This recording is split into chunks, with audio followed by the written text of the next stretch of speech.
Cristo nuestra redención. Igual que en esta mañana, en la primera parte, cuando el pastor Lucio preguntó respecto a la providencia. ¿Cuántos han escuchado esa palabra providencia? Hoy también puedo preguntar, pero no voy a preguntar. Pero hay una palabra muy interesante que queremos entenderla esta mañana, y es redención. Redención, que viene de la palabra redimir. ¿Y qué será eso? Porque Cristo es nuestra redención. En Él hemos sido redimidos. Entonces, estas palabras son utilizadas constantemente en la Biblia como un recuerdo y una afirmación de qué es lo que ha hecho Cristo en la cruz. Y esta palabra sobresale. Redención, redimir. En esta mañana vamos a estar hablando, vamos a estar entendiendo esta palabra, esta obra que Cristo ha hecho en la cruz. Redención. Primeramente, Cristo es el Redentor y el rescate. En segundo lugar, la redención del castigo de la ley. Entonces no vamos a abarcar más, porque nos da el tiempo suficiente para poder desarrollar, no extenso, pero algo entendible, comprensible, para que nosotros podamos entender esta obra tremenda de Cristo en la cruz. Entonces vayamos. La redención en las Escrituras. La palabra redimir, hermanos, se deriva del verbo latín redimere. ¿Qué quiere decir? Otra vez, ¿no? O en otras palabras quiere decir comprar. Redimir a alguien es comprarlo de vuelta después de que ha sido vendido como esclavo o llevado cautivo. Un redentor es alguien que se dispone a redimir a otra persona. ¿Se acuerdan de Ruth? Fue redimido. ¿Se acuerdan? Mi esposa es Ruth, fue redimida. Yo creo que sí también. ¡Qué bien! Sí, ¿saben por qué? Porque la compré. Y no ha sido barato, hermanos. Interesante. Tiene esa idea. Y en la Biblia, Ruth también fue comprada. Fue redimida. Interesante es esta palabra. Y viene de esa idea que Cristo ha hecho con nosotros, ¿no? Entonces, la redención se refiere a la liberación que ha sido comprada. En las Escrituras, Cristo es el Redentor que ha comprado redención para su pueblo a través del ofrecimiento de su propia vida como rescate. ¡Wow! Y esto es el significado de esta palabra redención en las Escrituras. Vuelvo a repetir, para que no nos perdamos. ¿Se acuerdan? ¿Quién la compró en la Biblia? A Ruth. ¿Quién la redime? Porque ¿se acuerdan? Él estaba despreciada ya. ¿Era viuda? Sí, ¿verdad? Y regresa al pueblo ¿de quién? De su suegra. ¿Se acuerdan? ¿Cómo se llamaba su suegra, hermanos? Noemí, correcto. Y aparentemente en el pueblo de Israel, ver a una viuda en esa situación, uno estaría pensando, algo malo ha debido de ser ella. Uy, Noemí, realmente tienes una familia horrible. Porque cuando regresa a su pueblo original, ella no tenía valor. No tenía, o sea, estaba sin valor en la sociedad, para el trabajo, para el que diga la gente, para la opinión del pueblo pequeño, infierno grande, la que conocemos esa palabra, ¿verdad? Pueblo pequeño, infierno grande, imagínense los comentarios.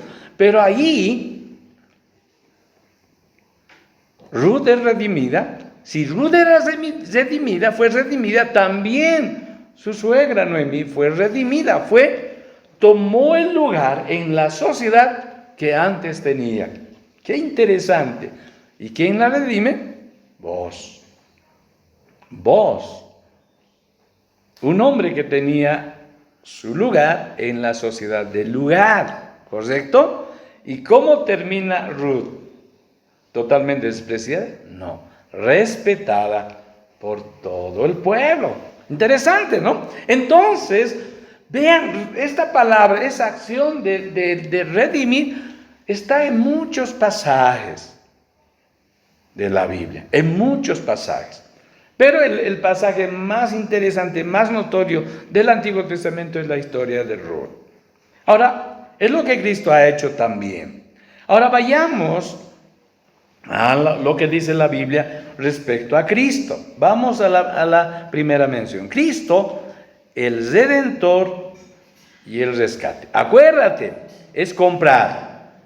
Es comprar. Antes no tenía valor, pero ahora vuelve a tener valor. Eso tiene la idea de la palabra redimir. Por eso mismo es tan importante para nosotros esto, mis hermanos. Las Escrituras declaran que Cristo es tanto el redentor de su pueblo como el que se dio en rescate por su pueblo. No sorprende que estas palabras hayan sido tan altamente estimadas dentro del pueblo de Dios durante siglos. ¿Por qué? Y eso vamos a ir viendo. Cristo es el redentor de su pueblo y su vida misma fue el rescate que Él pagó. Ahora, si vamos al libro de Mateo, capítulo 20, versículo 28, Mateo, capítulo 20, versículo 28,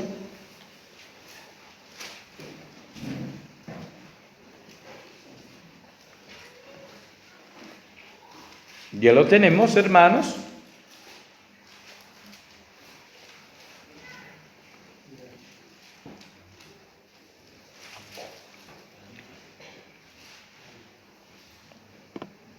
Dice así: como el Hijo del Hombre no vino para ser servido, sino para servir y para dar su vida en rescate por muchos. Aquí tenemos al autor de Mateo, que está hablando de quién. Está mencionando a quién, a Cristo. Entonces, ya está diciendo de que el Hijo del Hombre no vino a ser servido. Gracias por los juegos de luces, qué bien. Sino para servir. Ahora, ¿de qué manera nos presenta el libro el Evangelio de Mateo a Cristo sirviendo? ¿De qué manera nos presenta, hermanos? Dando su vida. ¡Wow! ¡Qué manera tremenda! Es la idea de demostrar su servicio. Dar su vida por la otra persona. Por eso muchas veces cuando no entendemos el valor de la esposa, no apreciamos el plan del matrimonio que Dios ha hecho. Por eso decía, ¿no? ¿Se acuerdan el ejemplo de Ruth, por ejemplo? Sí, en otras culturas, para casarse, ahí el papá muchas veces tiene que estar haciendo, porque mis hijas valen, dice, ¿verdad o no? ¿Verdad? A eso se llama dote en otras culturas, ¿verdad? En otras culturas, cuando uno decide casarse, ya está contando 1 vaca, 2, 3, 4, 5, y voy a llevar, porque eso cuesta mi esposa, ¿sí? La que va a ser mi esposa, ¿se dan cuenta? Le está dando un valor. ¿Correcto? Y por eso no podemos entender en nuestra cultura cómo podemos romper ese valor que Dios ha dado al matrimonio, lo que tiene el valor la esposa, cómo las pasamos por alto y las estamos matando. ¿Entiende? Pues ahora, hoy día se ve eso. Uno no puede entender cómo alguien que dice que ama a una persona la está matando. ¿Se dan cuenta? Es que no he entendido. Es por eso que Cristo al dar su vida nos está dando la idea, el costo y el precio que nosotros costamos para Dios. ¿Se dan cuenta, hermanos? Aquí el autor de Mateo está diciendo eso. Que Cristo no vino a ser servido, sino vino a servir. Mire, esa disposición del Hijo de Dios, por amor ¿a quién? A su pueblo, por su amor por mí, por ti, hermanos, en la cruz. Su vida dio. ¿Para qué? Para que tú y yo tengamos un lugar especial delante de quién. Delante de Dios. Vean esa situación que nos está mostrando. Por eso, hermanos, cuando no entendemos esas palabras, cuando no entendemos esa obra, ese sentido que tiene, no la valoramos, hermanos. Distorsionamos, lo menospreciamos y pensamos de lo que Cristo ha hecho no tiene valor y la estamos botando. Porque así vivimos, hermanos, como si el precio de Cristo no tuviese el valor que nos muestra aquí la palabra de Dios. ¿Se dan cuenta? Cristo es el redentor de su pueblo, está diciendo. Y su vida misma fue en rescate. Por eso Él menciona que Cristo no vino para ser servido, sino vino para servir. Y lo demostró entregando su propia vida. ¿Se dan cuenta, hermanos? Cristo vino a dar su vida en rescate por muchos. Por nosotros, hermanos. Y eso necesitamos entender.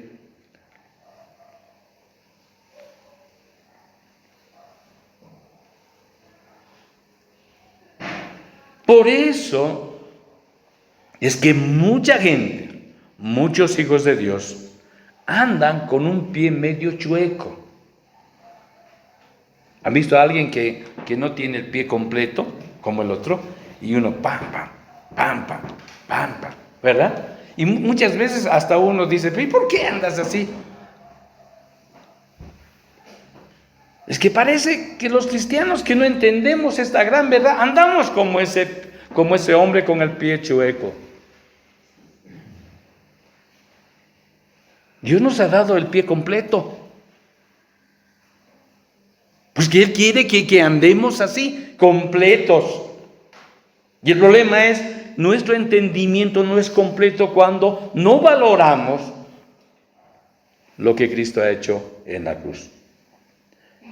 Otro pasaje que nos da, describiendo esta verdad, es 1 de Timoteo, capítulo 2, versículos 5 y 6. 1 de Timoteo, capítulo 2, versículos 5 y 6.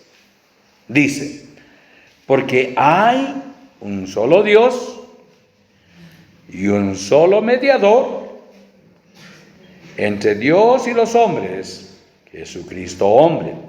Dice el verso 5. Y dice el verso 6, el cual se dio a sí mismo en rescate por todos, de lo cual se dio testimonio a su debido tiempo. Esta palabra viene de la palabra que se refiere antilotrón, que se refiere al precio que es pagado a cambio de la libertad de otro. La frase se dio testimonio a su debido tiempo, hermanos, se refiere al hecho de que Cristo vino y se dio a sí mismo como rescate de acuerdo a la perfecta voluntad ¿de quién? ¿Del hombre? No, de Dios. Y en el tiempo de la historia que fue debidamente designado. Es el decreto que se cumple, esa voluntad de Dios que se cumple sin que haya un tardar, sino exacto, y la intención correcta de Dios de dar a su Hijo, ¿en qué? En rescate. ¿Por quién? Por todos aquellos que íbamos a creer en Él de verdad. Eso es lo que está mencionando el apóstol Pablo. Por eso está diciendo, hay un solo Dios. Está haciendo referencia a ese decreto de la voluntad de Dios antes de la fundación del mundo, para que tú y yo, hermanos, estemos aquí sentados como hijos salvados para adorar a Dios. ¿Se dan cuenta, hermanos, el privilegio que tenemos? Ahora, tenemos que entender, a eso Dios lo llama redimir. A eso lo llama redimir. Ahora, el lugar que no merecíamos, ahora, por Él, se hace realidad. Estamos acá, hermanos. No lo merecemos, pero estamos acá. ¿Y quién nos ha dado ese valor? Ha sido Cristo mismo. Y es por eso que necesitamos entender, hermanos, para poder mejorar nuestra relación con quién. Y todos los días. ¿Alguna vez se han preguntado, aquellos que tal vez todavía no han pasado las aguas del bautismo, ¿por qué no te bautizas? Parecerías que te estarías haciendo rogar. Hace años jóvenes me dijeron, ¿y por qué no te has bautizado? Es que nadie me ha podido convencer. La idea es de que nadie te puede convencer. El problema es no has entendido hasta ahora el valor que tiene el sacrificio de Cristo al darte un lugar que tú no merecías, porque te compró. Y tú, al no entender eso, ¿qué estás haciendo eso? Te estás colocando sobre la opinión de Dios. ¿Y eso es lo correcto, hermanos? Yo le dije, sí, es que no has entendido. En vano eres bachiller y todo, pero no has entendido nada. Eso quiere decir que vienes aquí a la iglesia solamente por venir. Y tu venir no tiene valor. ¿Saben por qué no tiene valor? Porque no has entendido. Y si no has entendido algo que tienes que hacer, ¿tiene valor, hermanos? No, pues. O te has casado sin un entendimiento. ¿Por qué te casas? No sé, porque tengo que casar. ¿Alguien se casa así? ¿Cómo veríamos eso, mis hermanos? Uno se casa porque uno quiere, porque uno ha entendido y sabe con quién se va a casar, ¿verdad o no, hermanos? Y cuando pasa eso, es diferente a alguien que no ha entendido nada y vive así, una vida sin entendimiento. Pero aquí es diferente con Cristo. Y es por eso el valor que tiene Cristo en la cruz al redimirnos. ¿Por qué? Porque nos está dando a entender, nos está revelando esta verdad de que el precio de esa redención fue el mismo Dios, Cristo. ¿Ven? Todo un Dios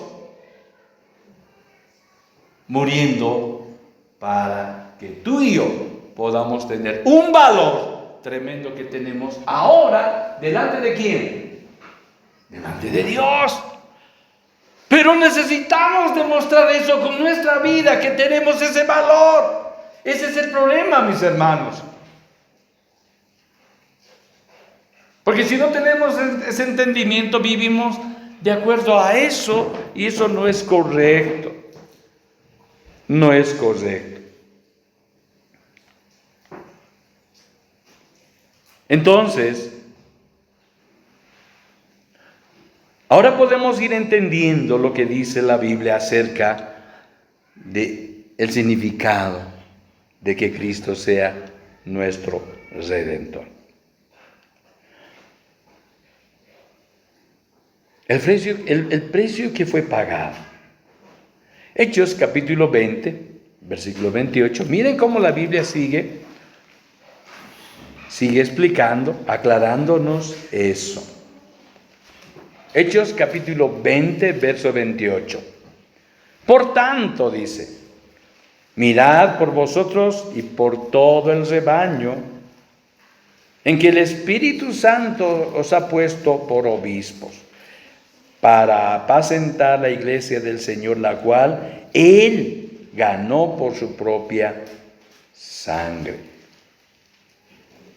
Cristo no solo redimió a la iglesia, Él la redimió para sí mismo. Aquí, la iglesia es llamada la iglesia ¿de quién? Del Señor, la cual Él, o sea, el Señor, Dios mismo, ganó por su propia sangre. Esta es una fuerte referencia, mis hermanos, a la deidad de Cristo. El hombre que derramó su sangre en el Calvario es la plenitud de la deidad en forma corporal, como dice Colosenses, el apóstol Pablo en Colosenses capítulo 2, versículo 9 menciona, porque en Él habita corporalmente toda la plenitud de la deidad. La sangre que Él dio por nuestra redención es por eso de un valor infinito, porque es la sangre ¿de quién? De Dios. Ese precio es nuestro valor. Ese precio es nuestro valor. Por eso, hermanos, nuestra manera de vivir tiene que demostrar ese precio. Por eso no tienes por qué estar avergonzado de ser un hijo de Dios. Más bien tienes que sentirte gozoso y alegre, porque Él te escogió antes de la fundación del mundo y pagó el valor. Mire, la sangre de Dios es el costo por la cual estamos aquí, hermanos. Es por eso, mis hermanos, que necesito entender esta verdad para poder encaminar mi vida con ese valor que Dios quiere que entendamos, porque es una verdad. No está diciendo será, sino está afirmando que fue ese valor, y por eso está diciendo que a Cristo lo está colocando como es Él, es Dios mismo.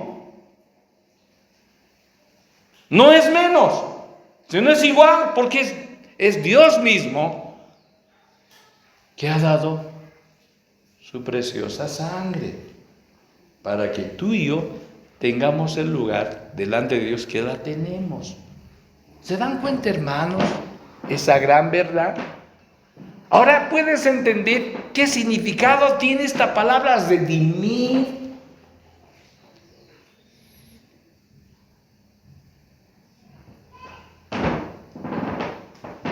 Eso es lo que nos está diciendo. La palabra preciosa viene de la palabra griega timios, que se refiere a algo de gran precio, algo digno de honor y estima, o algo especialmente querido. La preciosa sangre de Cristo se presenta en duro contraste con todas las cosas perecederas que el hombre pudiera intentar ofrecer por su redención. Y la frase que nos menciona este pasaje, la frase sin mancha, viene de la palabra griega amomos, que denota aquella que no tiene falta ni culpa. ¿Se dan cuenta el valor que le da, el valor exacto que le da el apóstol Pablo al poder referir con estas palabras? Cuando dice que es la iglesia por la cual Él murió, y nosotros somos la iglesia de Él.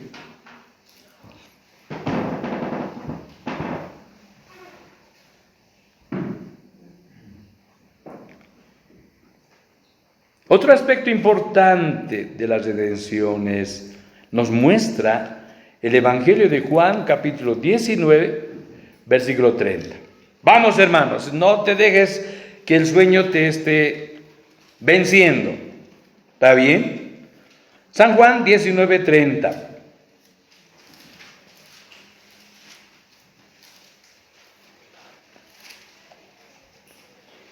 Cuando Jesús hubo tomado el vinagre, dijo en la cruz: consumado es. Y habiendo inclinado la cabeza, entregó el espíritu.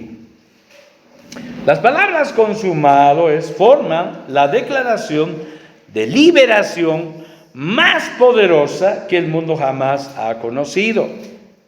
La frase se traduce de la palabra griega telo, que significa terminar, completar o cumplir, llevar al final o cierre, realizar el acto u obra final que completa un proceso. Las mismas palabras se usó en otros dos versículos más adelante, San Juan 19, 28, que dice: después de esto, sabiendo Jesús que ya todo estaba consumado, dijo, para que la escritura se cumpliese, tengo sed. Se utiliza en este término la misma palabra. ¿Se dan cuenta, hermanos? Dios no obra como muchas veces nosotros obramos. Y en este caso, y en esta situación, le doy mucha razón a mi esposa. Cada cosa que hago, porque yo soy más práctico y ella es más detallista. Y hay mucha diferencia en eso. Ella siempre está con detalle. Ella puede pasarse horas haciéndolo perfecto. Mientras que yo digo, ¿para qué? ¿Sirve o no sirve? ¡Qué bien! ¡Adelante! Y no es así. Y muchas veces cuando estoy trabajando, mi esposo me manda ayuda, y es mi hijo Caleb, que también es de su carácter, es más detallista. ¿Por qué? Porque siempre se está fijando en los detalles. A mí eso no me interesa mucho. Dice, pero que sirva es suficiente, funciona, ¡qué bien! Y así somos muchas personas, ¿verdad? Y nos aburren los detallistas. Ay, eso todavía, mira, estás en ese puntito que allá sí, que allá no. Pero mi esposa tiene razón, porque si no está bien, entonces en vano he pagado, o en vano estoy invirtiendo. Y tienes razón en eso. Y por los años que tengo, recién estoy entendiendo, ya sabes, y digo, por eso. Los hombres, por lo general, muchos hombres somos más prácticos que las mujeres, que son más detallistas, ¿verdad o no? Cuando uno está arrinconando una casa, ¿no? Nosotros no estamos para pensar, sino para decir lo que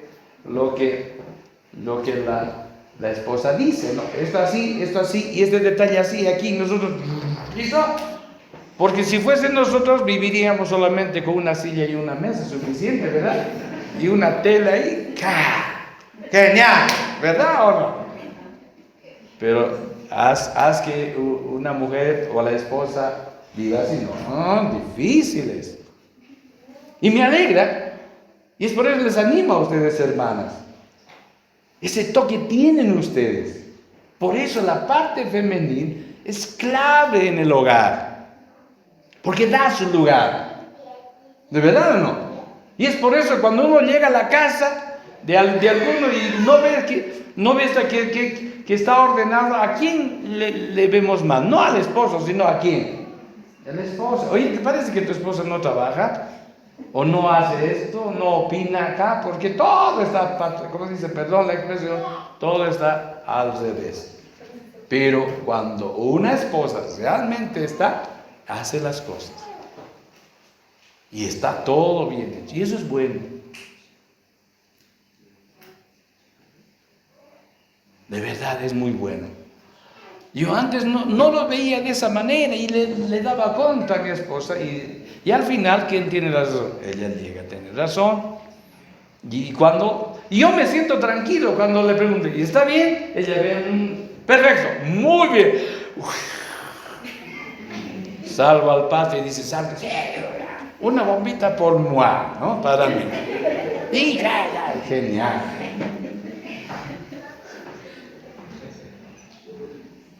Lastimosamente, mi hijo Caleb es otra persona detallista. Y hay problemas, ¿no ve? Pero qué bueno, para mí, como trabajamos muchas veces juntos haciendo algunas cosas, me ayudan. Y ya no tengo muchas dificultades con mi esposa en ese sentido. ¿No ve? Qué bueno. ¿Se dan cuenta, hermanos, cómo ahora llegamos a complementarnos? Hasta los hijos ayudan en ese sentido. Porque mi hijo no es muy tan detallista en ese aspecto. Le interesa eso porque él está más en la lectura y en otras cosas. ¿Quién es esos detalles?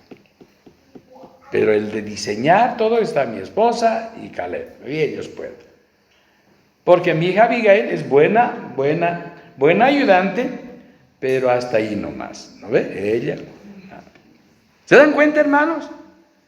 Entonces aquí lo que está diciendo es que Dios hace su obra perfecta. Y no se va a contradecir. Y eso es bueno, hermanos, eso es buenísimo. Eso nos da la confianza de que si Dios te ha dicho, yo te salvé, es que te ha salvado. No tienes por ningún momento estar dudando y decir, ¿seré salvo o no seré salvo? Porque vives así, como si fuese salvo o no. Ahí está el niño.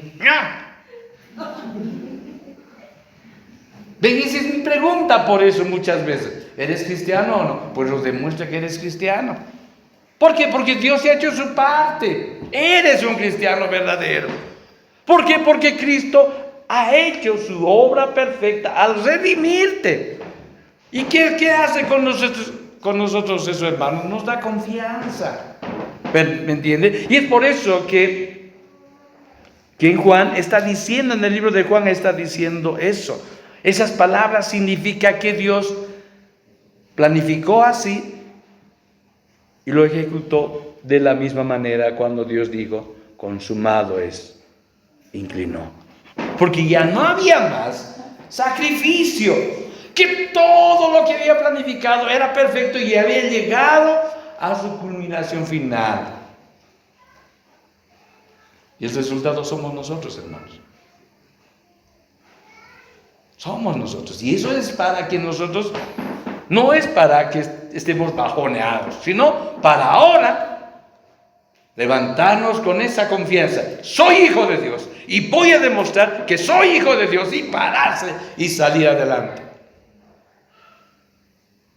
En medio del dolor que han pasado en esta semana nuestros hermanos, ¿quién te está diciendo Dios? Eres hija de Dios, levántate y anda. Porque del otro yo me he hecho cargo ya está en mis manos, ¿o no? Entonces, ¿hay dolor? Sí, pero regocíjate en el dolor con la confianza de que Cristo ha hecho su voluntad y Él ha querido así. ¿Me entienden, hermanos? Y eso nos ayuda a poder entender mejor. Hebreos 9:12 también nos dice de esta manera, y no por sangre de machos cabríos ni de becerros, sino por su propia sangre. Entró una vez y para siempre en el lugar santísimo, habiendo obtenido eterna redención. En virtud de su muerte, Cristo ascendió al cielo para ser el mediador del pueblo de Dios. Por eso, de la frase, habiendo obtenido eterna redención, podemos tomar dos grandes verdades. En primer lugar, nuestra redención no es temporal, sino eterna y no va a cambiar. Por eso decimos que es inmutable. En segundo lugar, nuestra redención ya ha sido obtenida, está segura. Si está segura, ¿por qué tienes que dar un paso al costado? No voy a correr. No voy a jugar. ¿Qué pasa, pues, hermanos?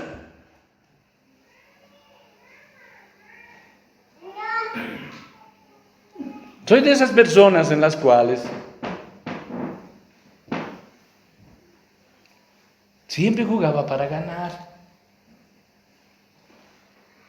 Y tenía, cuando era adolescente, un amigo que era igual.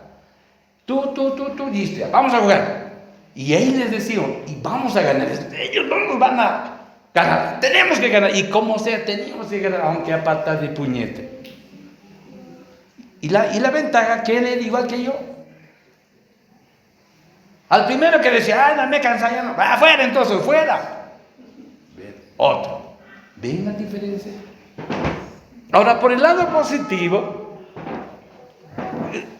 le dábamos esa seguridad de que si vas a invertir, vas a ganar. Eso decía, vamos, estamos apostando tanto, vamos a ganar, no tenemos que perder. Y nos lanzábamos.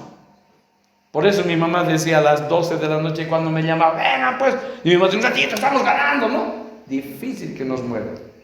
Y nos amanecían muchas veces en mi barrio jugando, porque teníamos que ganar. Esa era nuestra meta. Yo no sé por qué mis amigos no se separaban y seguían con nosotros. Y por eso podíamos desafiar a un barrio y a otro barrio igual.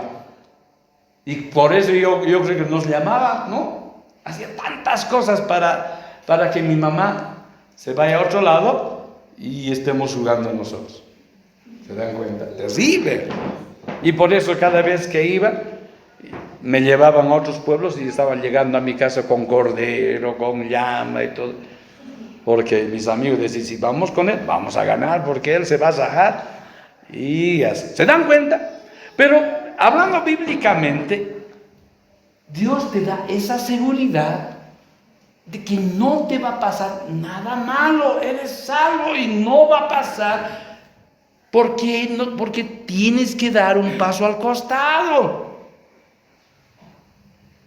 ¿Ven la diferencia? ¿Qué seguridad nos da? En medio del dolor, como ha dicho esta mañana, tú vas a salir adelante. ¿Por qué? Porque está en el plan de Dios que te tenía que pasar eso, pero no es para que te desanimes, sino para vivir mejor. ¿O no puedes vivir mejor ahora, hermano Marco? ¿Cuál era tu preocupación? Mi mamá, porque estaba enfermita. Mi mamá, ¿o no, hermana? Allí estaba el papá viejito, ya ni a la iglesia podías venir. Pero ¿qué dice el Señor ahora? Ahora sí tienes libertad de venir. ¡Qué genial!, ¿verdad? Sí. Y para los nietos igual. Me gusta que hayas llorado en la tumba de tu abuelo. Ese es el propósito también, para que valores quién era tu abuelo. ¿Me entiendes? Que recuerdes quién era y qué te ha enseñado y qué te ha dicho. Sigue al Señor. Sigue al Señor. Espero que no te haya dicho, tienes 3 terrenos allá, no te olvides. Cuidado que los estés perdiendo. No.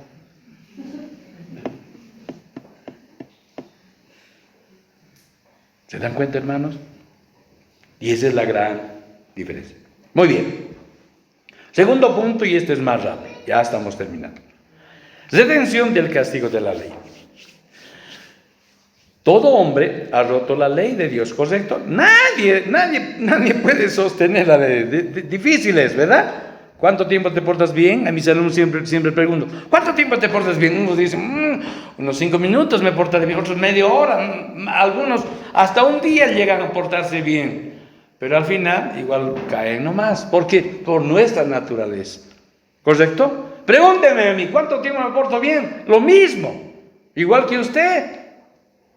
¿Me entiende? Por eso dice la Biblia, nadie puede sostener la ley completa, porque todos rompemos la ley. Entonces, si rompemos la ley, estamos bajo la maldición, igual que el castigo que Dios ha dicho, ¿verdad, hermanos?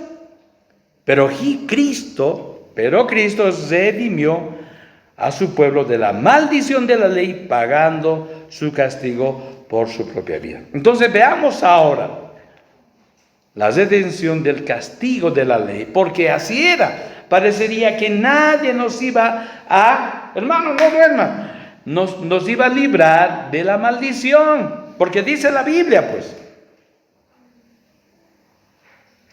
Acuérdese lo que dice Gálatas 3:10. ¿Alguien puede leer, por favor, para que no duerma? A ver, porque algunos ya están medio que, pum, pum, se van a cabecear y no conviene. Gálatas 3:10. ¿Alguien lo encontró? Muy bien, creo que vamos a hacer vamos a nomás practicar esgrima bíblico aquí en los sermones, ¿no ve? Para no dormir. 2, 3. ¿Alguien lo encontró? Muy bien. Gálatas 3:10. ¿Qué dice? Vamos, Randy. Muy bien, Randy. Porque todos los que dependen de las obras de la ley están bajo maldición, pues escrito está: maldito todo aquel que no permaneciere en todas las cosas escritas en el libro de la ley para hacerlo. Muy bien. Es claro lo que dice el apóstol Pablo. Porque todos los que dependen de las obras de la ley están bajo maldición. y él está tomando lo que dice en Deuteronomio, por si acaso. Porque escrito está: maldito todo aquel que no permaneciere en todas las cosas escritas en el libro de la ley para hacerlas. Todos estamos bajo maldición, pues, hermanos. Es que el problema es que la ley requiere obediencia perfecta. Pablo utiliza estas palabras: permanecer y hacerlas, para enfatizar que la ley requiere obediencia continua, perfecta y práctica. La más ligera desviación lleva al hombre a estar bajo maldición de la ley. La palabra maldición viene de la palabra griega katara. Repito, katara, que también puede ser traducido como imprecación. Hoy estamos aprendiendo otro idioma, griego. Pero, ¿cuán importante tienen esas palabras para poder señalar el propósito exacto? ¿Correcto? Muy bien. Gálatas 3:13. Gálatas 3:13. Así que no tienes que ir muchas hojas más, ¿verdad? ¿Y tu Biblia? ¿No ve tu Biblia? Hermana, cómprese una Biblia, dice.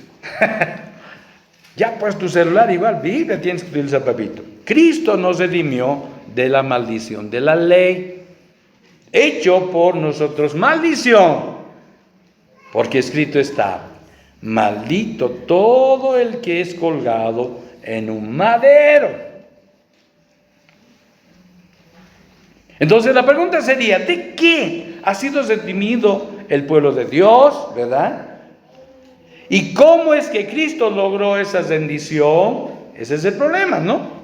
La palabra redimió viene de la palabra griega exagorazo, que significa comprar, hacer lo que dijimos hace rato, ¿no?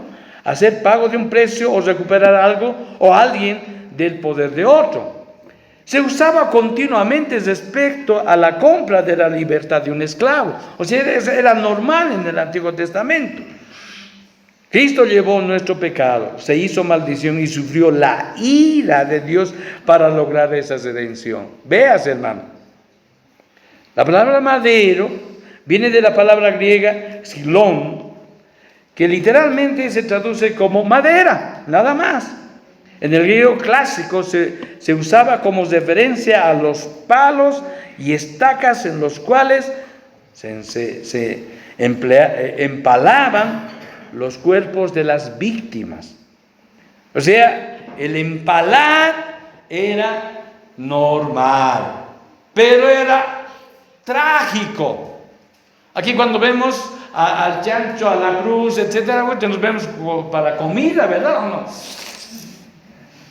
Pero en aquella época no era para la comida, sino era para demostrar la crueldad de quien estaba haciendo eso. Entonces toda la gente le tenía miedo a los palos que se utilizaban para eso, ¿o no? Y es por eso en la ley decía: maldito aquel que tiene esa clase de vida o esa clase de intención. Dice en el Antiguo Testamento, ¿correcto, hermano? ¿Sí? Pero ¿quién murió así? Ahora puedes entender cómo es que Cristo sufrió semejante horrenda Haciendo trato en la cruz, ¿correcto?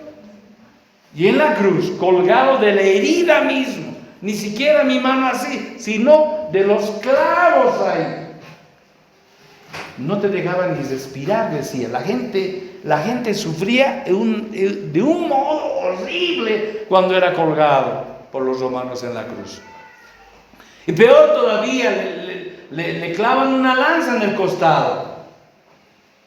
¿Se imaginan lo que él sintió?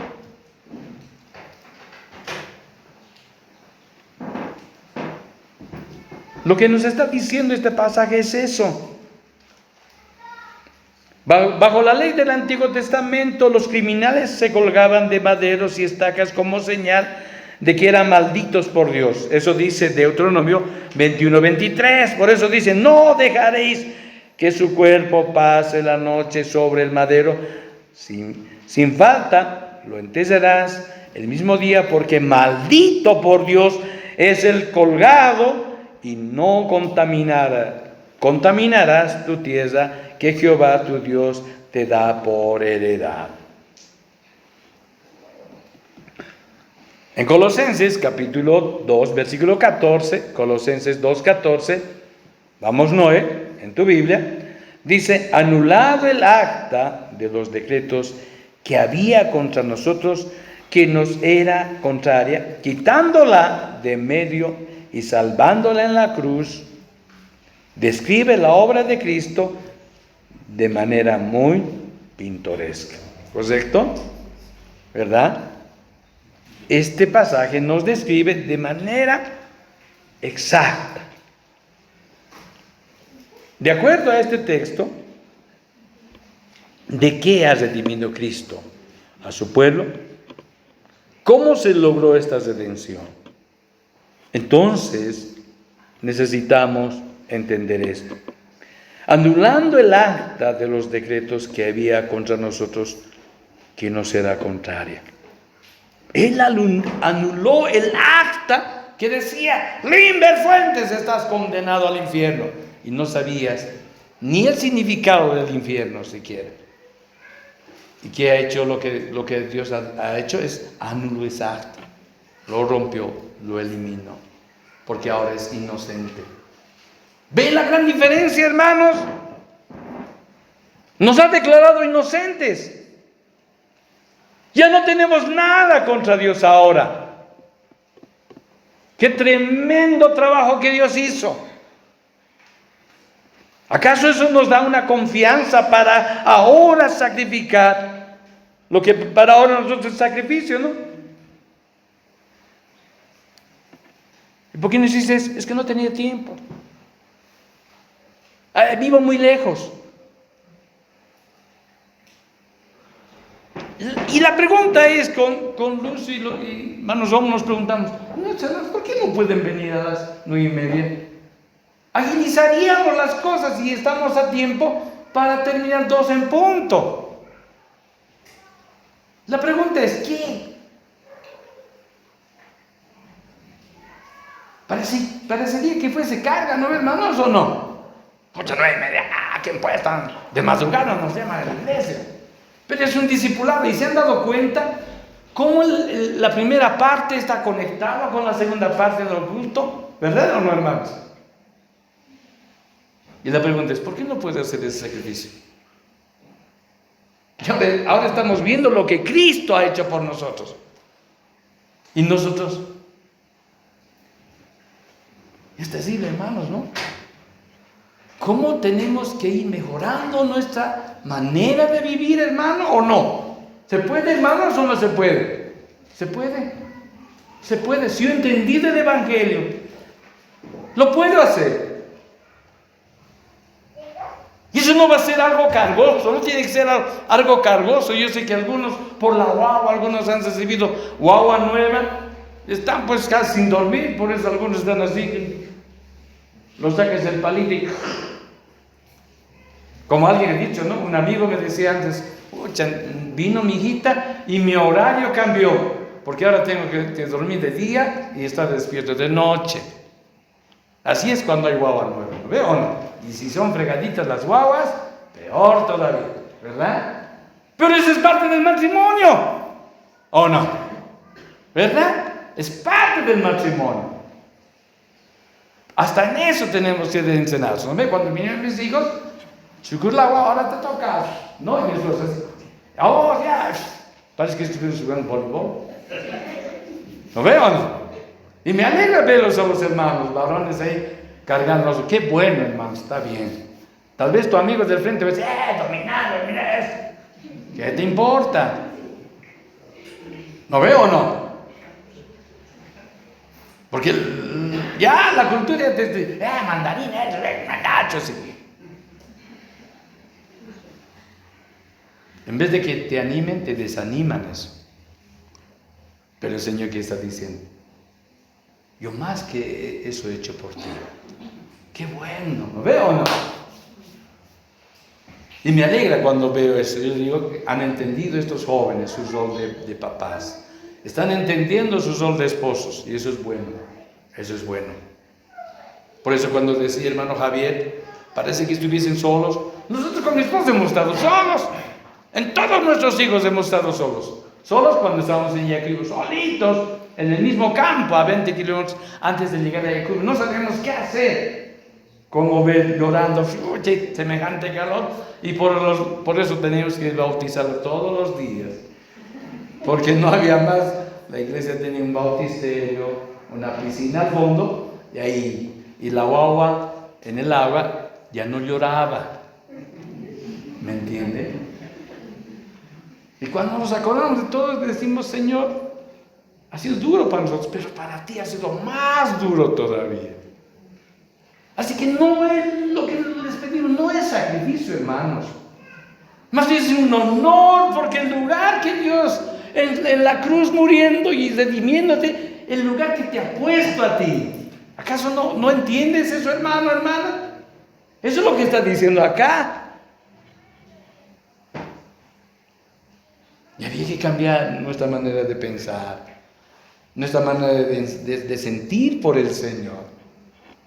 Alguien ha dicho, quiero desamarme. ¿Acaso no, hermano Edgar, no te desamabas cuando veías que no era tu esposa todavía, tu esposa ahora? Ya querías estar desesperado, ¿no? Y se peinaba bien, ya genial. ¿O no era así? Él no era sacrificio, ¿no ve? El lluvia, el sol, estaba con su florcita, rayos y... No era sacrificio, ¿o no? Y ahora por el Señor, ¿acaso no tenemos que desamarnos por Él? ¿Ven la diferencia, mis hermanos?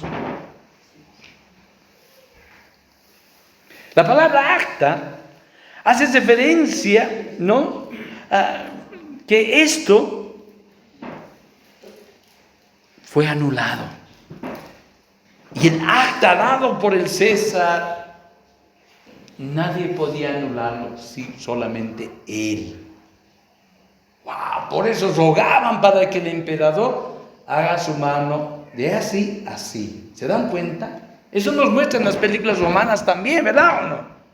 Y le decían, el vencedor le miraba al emperador para que diga, lo mato, ya lo vencí, lo mato, porque él debía de matarlo. La pregunta es, ¿por qué miraban al emperador para que pueda hacer eso? Porque el emperador puede decir, no, así. Por más de que haya vencido, él tenía que retirarse y listo. Entonces esta idea nos da acá que esto Dios lo anuló. Interesante. Somos inocentes, somos hijos de Dios. Qué situación más tremenda que Él nos ha dado en la cruz. Él la quitó de en medio y la clavó en la cruz. ¿Saben qué ha hecho? Eso lo ha clavado en la cruz. Eres inocente. Inocente. Inocente. ¿Qué podemos decir ahora al terminar? Como Conclusión. Ese precio es lo que cuesta nuestra libertad en el Señor. Por eso cada vez que celebramos la cena, les digo, sonríe, hermano, dile, dale tu mano al que está a la derecha. ¿Por qué? Porque eres hijo de Dios. Y el precio grande que Dios ha pagado por ti no tiene precio, no tiene el valor, porque es la misma sangre de Dios mismo derramando por ti en la cruz. Por eso es un logro. ¿Qué les parece, hermanos? Vale la pena, ¿verdad? Eso quiere decir redimido. Pongámonos de pie.